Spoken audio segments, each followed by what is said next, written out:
আসসালামু আলাইকুম। আমি Mohammad Habibur. The question coaching এর পক্ষ থেকে আপনাদেরকে শুভেচ্ছা।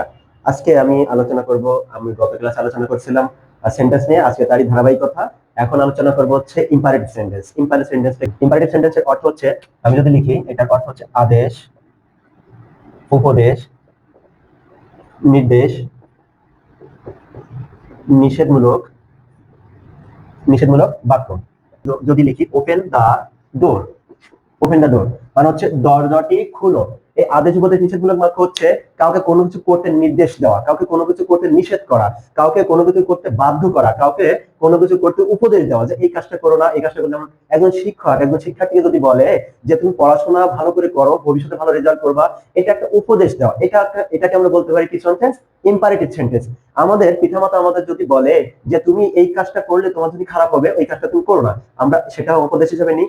আর যদি আমরা আমরা সমবয়সী কাউকে যদি বলি দরজাটি বন্ধ কর, তখন আমরা তাকে নির্দেশ দিচ্ছি। এই ধরনের বাক্য আমরা সারাদিন যা বলি, সবই আদেশ, উপদেশ, নির্দেশমূলক কথা যেগুলো বলবো, সেই কথাগুলো হচ্ছে ইম্পারেটিভ বাক্যের ভিতরে পড়ে। ইম্পারেটিভ বাক্য আমরা দেখলে বুঝতে পারবো, এর একটা মেইন থিম হচ্ছে, মেইন পয়েন্ট হচ্ছে ভার্ব দিয়ে শুরু হয়। যে কোনো একটা ভার্ব দিয়ে শুরু হয়, সেটা হচ্ছে ইম্পারেটিভ বাক্য।